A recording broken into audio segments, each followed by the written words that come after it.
Dans ce journal, nous allons revenir sur les grandes lignes, les grands moments de la réception des candidatures. Et puis à l'international, une année de croissance est prévue pour l'Afrique en 2024 selon les perspectives annoncées par la directrice générale du Fonds monétaire international. Bonsoir à tous. La Commission électorale nationale indépendante a clôturé l'opération de traitement de candidatures pour la présidentielle de 2023. Une vingtaine de candidatures ont été enregistrées. La liste provisoire sera connue le 19 octobre prochain, courant de ce mois, et la liste définitive, ce sera le mois prochain, ce sera le 18 novembre. Alors, comment s'est déroulée l'opération? L'élément de réponse avec ce récit de Patience Lokeke. 2023, il s'est clôturé officiellement le 8 octobre dernier. D'après la CENI, plus d'une vingtaine de candidats ont défilé au bureau de la CENI pour le compte de la présidentielle de 2023, dont l'unique femme, Marie-Josée Ifoku. Elle dit venir avec l'idéologie de la rupture du système de la prédation. Nous sommes à une époque ou à un temps où je pense que le peuple doit choisir une vision et non un homme. Et nous apportons une vision qui est la rupture du système de prédation par la combolisation pour la renaissance de la RDC.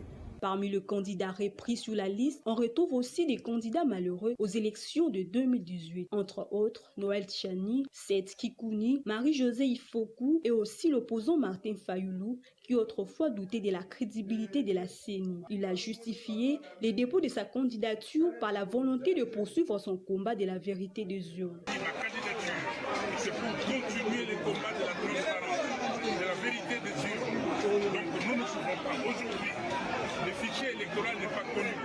Je lui ai expliqué, je lui ai dit que dans l'opération au poids des duplicatables, on continue à enrôler les gens. Il m'a demandé de donner des exemples. Je lui ai donné des exemples. Il y a des gens qui sont partis sur 10 personnes. Il y a au moins 6 qui ne retrouvent pas leur nom. L'on note aussi la candidature du président de la République, Félix Tshisekedi, candidat à sa propre succession, portée par la plateforme politique Union Sacrée de la Nation. Deux anciens premiers ministres de la RDC ont également postulé. Il s'agit d'Adolphe Muzito, président du Nouvel Élan, et Matata Ponyo du LGD. Pour ces élections de 2023, ici aussi des signale que le prix Nobel de la paix, Denis Mukwege, a lui aussi déposé sa candidature. Dans son discours, il a déploré le fait que le Congo enrichit toute la planète alors que lui-même n'en bénéficie pas. Alors que tout le monde déclare que l'avenir de la planète est en République démocratique du Congo, malheureusement, les Congolais, lui, vivent dans des conditions inhumaines. Je crois que... Parmi de grandes affiches qui ont postulé pour l'élection de 2023, il y a notamment Moïse Katumbi, Délice Sanga, Franck Diongo, pour ne citer que cela. L'on compte aussi deux pasteurs candidats, les responsables de l'église La Louange, Abraham Galassi, qui dit être envoyé par Dieu, mais aussi Théodore Ngoyi, pasteur évangélique protestant de l'église de la Gombe. En attendant la liste provisoire de la CENI, la présidentielle du 20 décembre aura lieu le même jour que les élections législatives et provinciales. Élection présidentielle, tir croisé entre les candidats présidents de la République, Félix Tshisekedi et Denis Mukwege. Samedi 7 octobre, revêtu de sa casquette de candidat lors du dépôt de sa candidature, le président Tshisekedi n'a pas raté l'occasion de répondre à certains de ses challengers.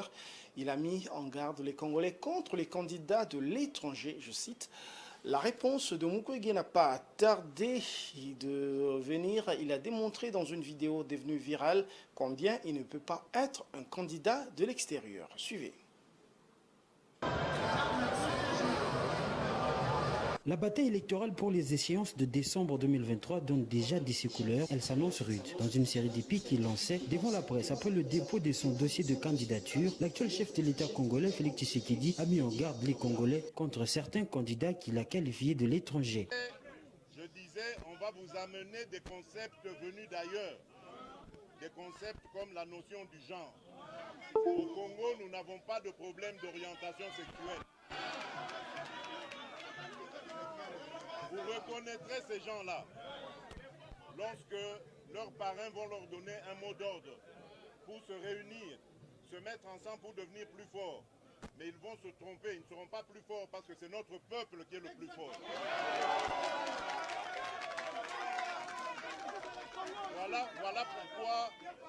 Voilà pourquoi je dis à l'étranger qu'il est temps de laisser tomber cette politique du passé qui consiste à soutenir des pantins et de penser pouvoir les faire élire contre la volonté du peuple.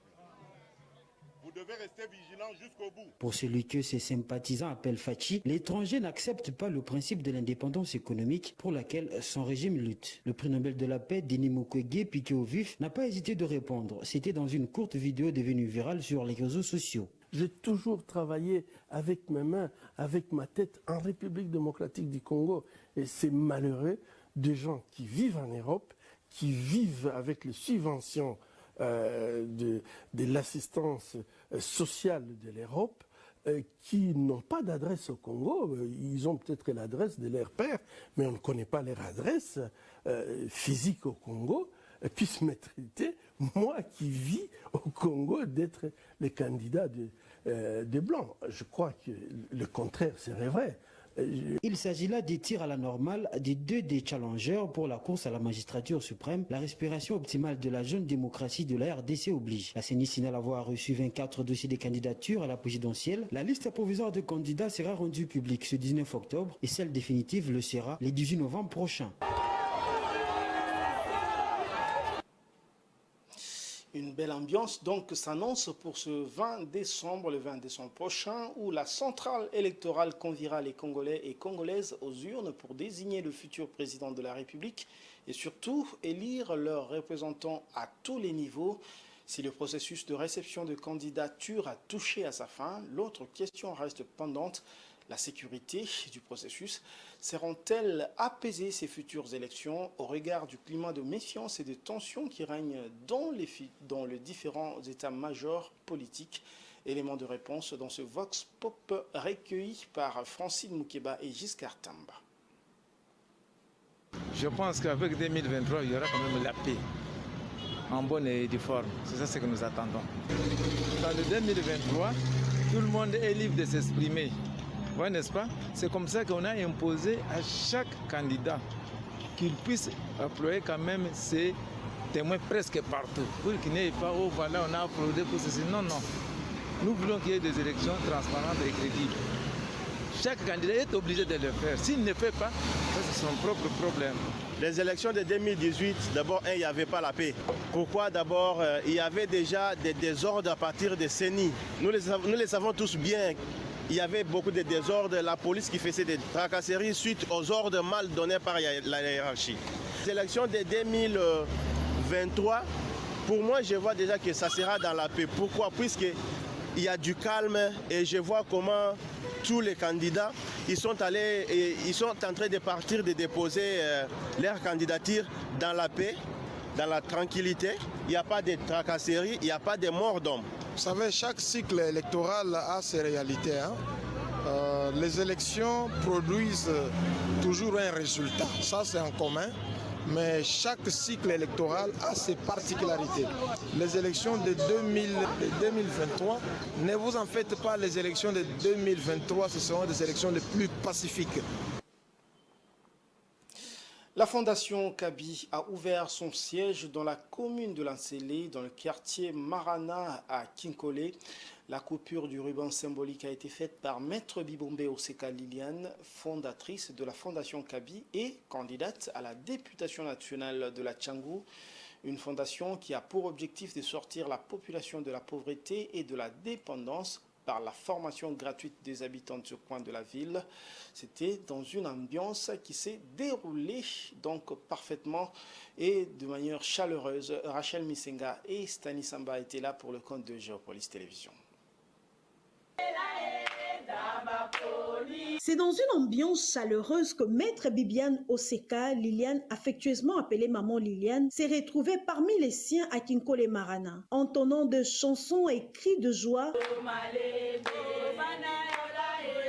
Elles ont une ovation, Maman Liliane, alors qu'elle faisait son entrée dans l'enceinte de la Fondation Kabi. Après la prière, la candidate à la députation nationale, Maman Liliane, a pris la parole devant les habitants du quartier venus écouter la fondatrice des Kabi. Dans son message, Liliane Bibombe, actrice sociale qui, après près de 20 ans de combat auprès de populations démunies de ces districts, a présenté la Fondation Kabi qui, en son sein, a plusieurs départements ayant pour objectif de sortir la population de la pauvreté et de rendre tout un chacun indépendant. J'ai voulu placer cette fondation en ce lieu pour essayer d'encadrer un peu les jeunes qui sont avec nous ici. Beaucoup de jeunes sont désœuvrés, beaucoup de mamans sont désemparées, beaucoup de papas sont à la maison, ils ne font rien. Je pense qu'avec cette fondation, on peut apprendre de petites choses qui peuvent aider dans la vie. Bien sûr, parce que nous avions déjà commencé avec la distribution d'eau gratuitement dans le quartier.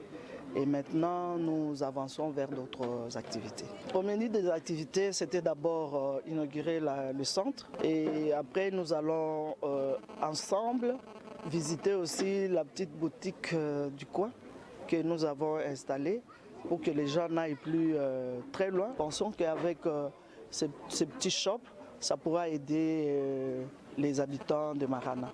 Après son adresse aux participants à la cérémonie, la maman sociale a accordé la parole à quelques-uns d'entre eux qui n'ont pas manqué de poser des questions et d'exprimer leur joie. Très attentive, Maître Liliane Bibombe, candidate à la députation de la Tchangou, a promis de faire de son mieux pour répondre aux attentes de sa base. Présents à cette cérémonie, les bénéficiaires qui n'ont pas manqué d'exprimer leur joie.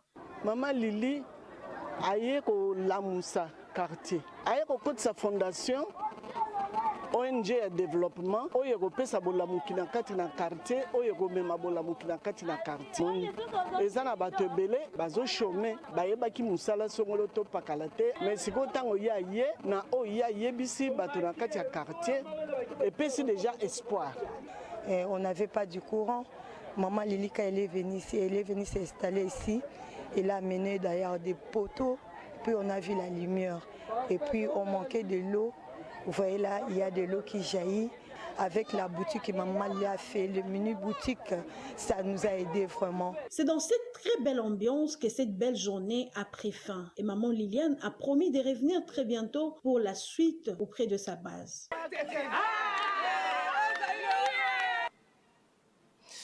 Une bref dans ce journal. Après la primature et le ministère national des Finances, les députés provinciaux ont assiégé ce lundi 9 octobre la cité de l'Union africaine pour réclamer 9 mois d'arriérés de leurs émoluments, avec l'espoir que leurs cris d'alarme seront entendus par le premier citoyen de la RDC. Je cite le président Félix Tshisekedi. Il y a quelques jours, ces députés avaient passé la nuit devant le siège de la primature en RDC. C'est un dossier à suivre. La ville de Kinshasa fait face à des fortes chaleurs ces derniers temps. Les températures qui varient entre 24 et 33 degrés Celsius d'après les différents bulletins de la Metelsat. Mais celle ressentie se situe entre 33 et 37 degrés. Une chaleur qui étouffe la population.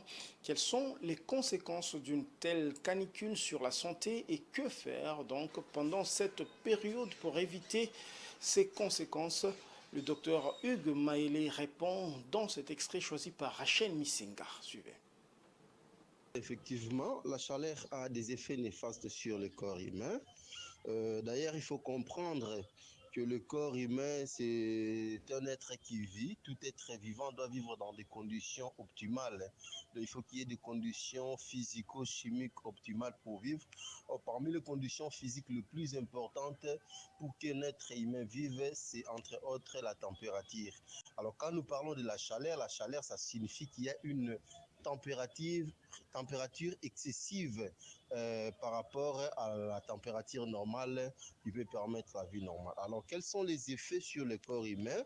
Les effets sont tels que la température fatigue d'abord le corps parce qu'il y a déjà une augmentation des mécanismes basal qui va s'exacerber. De ces faits, la température va faire fatiguer la personne. En même temps, pendant la température, l'homme transpire beaucoup. En transpirant, il perd beaucoup d'eau et des électrolytes. Et aussi, cette même température, en faisant perdre l'eau et des électrolytes, va déshydrater la personne. Donc, vous verrez que la personne sera de plus en plus fatiguée. Et cette même température peut concourir à ce que l'homme fasse certaines arythmies cardiaques. Donc, le rythme cardiaque qui sera perturbé, et c'est là souvent dans le sens d'augmentation, parce que la température va faire en sorte qu'il y ait dilatation des vaisseaux. Entre autres, la personne peut faire des vertiges, question d'épuisement. Voilà. Alors, pour se protéger, il est question que les gens d'abord essayent de ne plus beaucoup s'exposer à la chaleur. Certes, il fait chaud, mais ne pas beaucoup plus s'exposer à des rayons solaires. Porter des habits plus qui sont amples pour permettre à ce que vous ne soyez pas encombré, que la chaleur augmente. Et de ce fait, l'alimentation doit être équilibrée. Donc, il faut manger beaucoup plus de fruits et beaucoup de légumes. Et il faut boire beaucoup d'eau parce que plus vous perdez de l'eau, il faut boire encore. C'est un mécanisme qui vous permet de compléter les parties d'eau qui sont perdues par rapport à la chaleur. Selon la Banque centrale du Congo, le bilan consolidé du secteur bancaire a connu une hausse de 2,4% à fin août 2023. La structure de dépôt a été dominée par les dépôts de ménages et les entreprises privées qui ont représenté respectivement 32,4% et 31,8% du total. Jojo Moulamba. C'est à la fin du mois d'août 2023 que le bilan consolidé du secteur bancaire a affiché une note mensuelle de 2,4% de dépôt de la clientèle pour s'établir à 11,491 millions de dollars américains. La structure des dépôts a été dominée par le dépôt de ménage des entreprises privées qui ont représenté respectivement 32,4% et 31,8% du total, suivi de ceux des entreprises publiques, de petites et moyennes entreprises et de l'administration publique. Quant au crédit brut, ils ont représenté un recul mensuel de 0,3%. Un recul qui s'est établi à 7,023 millions de dollars américains contre un niveau de 7,043 millions de dollars américains à fin juillet 2023. Cette situation découle principalement, selon la Banque centrale, des crédits octroyés aux ménages et entreprises publiques. Quant à la ventilation par monnaie, le crédit reste dominé par ceux en devises. Toutefois, les réserves internationales ont connu une hausse en rythme hebdomadaire, se situant à 5,04 milliards de dollars américains au 22 septembre 2023. C'est un niveau record jamais atteint par la République démocratique du Congo depuis la reprise de la coopération structurelle avec les institutions de Bretton Woods en 2002. Le rassemblement des léopards a débuté ce lundi 9 octobre à Alicante en Espagne. Un premier groupe des joueurs est arrivé le matin tandis que les autres sont attendus pour le soir. La première séance d'entraînement s'est déroulée à 17h heure locale. Les léopards se rassemblent pour préparer les rencontres amicales contre la Nouvelle-Zélande le vendredi 13 octobre et contre l'Angola, ce sera le mardi 17 octobre. L'actualité, c'est également en dehors des frontières congolaises. Place à la page internationale.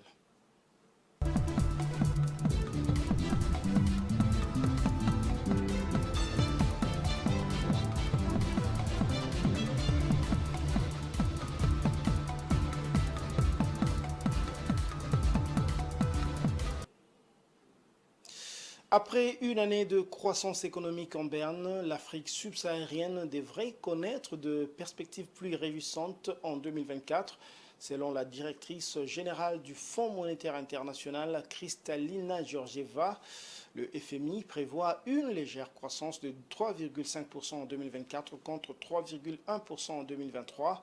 Un rebond attribué à une augmentation des investissements, le tourisme et le commerce. C'est un reportage de nos confrères d'Africa 24.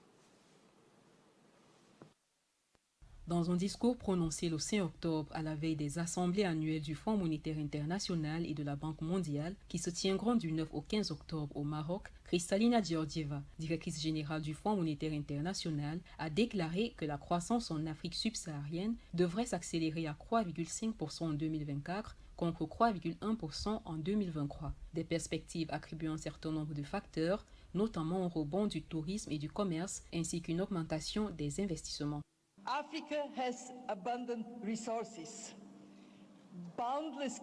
L'Afrique dispose de ressources abondantes, d'une créativité et d'une énergie illimitée. Et elle abrite la population la plus jeune et celle qui connaît la croissance la plus rapide au monde. En termes simples, une économie mondiale prospère au XXIe siècle nécessite une Afrique prospère.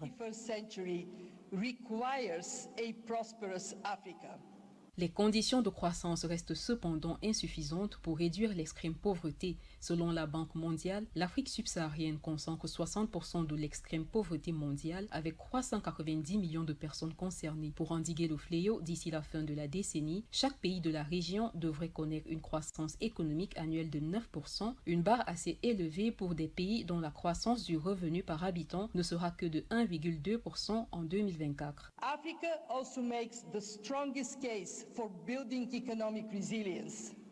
The COVID-19 pandemic. L'Afrique est également le continent qui plaide le plus fortement en faveur du renforcement de la résilience économique.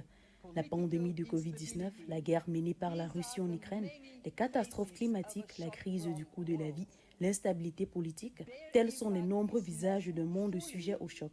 C'est en Afrique que leurs impacts se manifestent le plus, tout comme la nécessité impérieuse de mieux nous préparer à ce monde.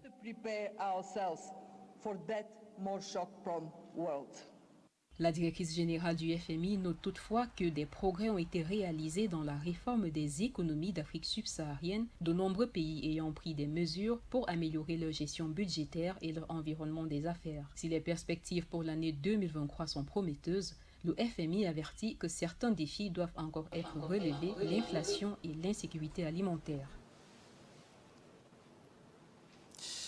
Vous informer, c'est également la lecture des différents journaux parus ce lundi à travers la presse écrite. Place à présent donc à la revue de presse.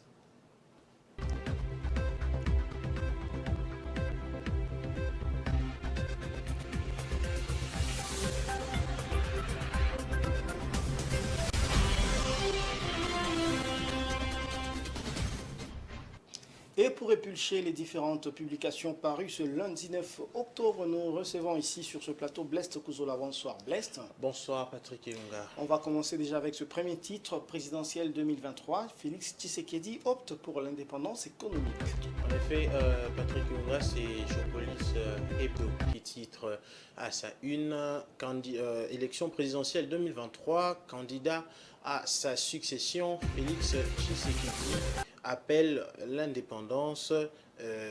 à l'indépendance économique sous les signes RDC. J'invite la population à continuer le combat que la République doit à tout prix remporter, celui de l'indépendance économique. Et je peux dire aujourd'hui que nous sommes dans la bonne voie et nous devons continuer, a-t-il lancé l'appel au sortir du bureau de la CENI avant de signifier que cette indépendance économique articule autour de 3 lettres dont R, D et C comme République démocratique du Congo. Selon lui, le R veut dire la renaissance. Pourquoi renaissance? Parce que notre pays est en train de se restaurer et le D signifie développement. Pourquoi? Parce que notre pays est classé comme un pays sous-développé, un peu paradoxalement, car nous avons tous les atouts pour avoir allais-je dire, un des pays les plus développés du monde. Enfin, le C de la RDC est compris comme crédibilité. Aujourd'hui, nul ne peut sous-estimer la RDC à retrouver sa crédibilité sur la scène internationale et les preuves sont palpables. Voilà pour ce sujet qui touche à l'élection, mais autre chose, le général Nombi réapparaît. En effet, Patrick Ilunga, c'est Congo News qui titre ce matin qui est derrière Corneille Nangaa et John Numbi. Alors que la Commission électorale nationale indépendante CENI a clôturé le dimanche 8 octobre les dépôts des dossiers des candidats à la présidence de la République, l'attention des Congolais semble être détournée par cette vidéo du général John Numbi, ancien inspecteur général des forces armées de la République démocratique du Congo. Le jour où l'actuel locataire du Palais de la Nation, a déposé sa candidature pour solliciter un second mandat auprès de ses compatriotes. Le général John Numbi a posté une vidéo dans laquelle il s'en prend directement au successeur de Kabila, des propos haineux qui ont traversé la toile, bien évidemment, ces week-ends par rapport à son intervention. Voilà, on va terminer avec cet autre sujet. Le député national Edouard Mwanga Chouchou, officiellement condamné. En effet, c'est plutôt la prospérité qui le titre. Le sort scellé à la haute cour, Mwanga Chouchou condamné à mort. La haute cour militaire dit établie en fait comme en droit les infractions de détention illégale d'armes de guerre, de participation à un mouvement insurrectionnel et des trahisons à charge d'Edouard Mwanga Chouchou. Elle les condamne ainsi à 20 ans de servitude pénale principale pour détention illégale d'armes, à la peine capitale pour participation à un mouvement insurrectionnel et à la peine capitale pour trahison. Telle est la sentence prononcée par les juges de cette juridiction le vendredi 6 octobre 2023 en procès forain à l'endroit du prévenu Edouard Mwanga Chouchou, jusqu'alors député national élu de la circonscription de Massissi dans la province du Nord Kivu. Ces derniers étaient appréhendés depuis le 1er mars 2023 par le service de sécurité et étaient détenus à la prison militaire de Ndolo. Ça n'est donc tout pour la revue de presse de ce soir. Patrick Ilunga. Voilà, merci Blest Kouzola. C'est donc la fin de cette revue qui a été présentée par Blest Kouzola.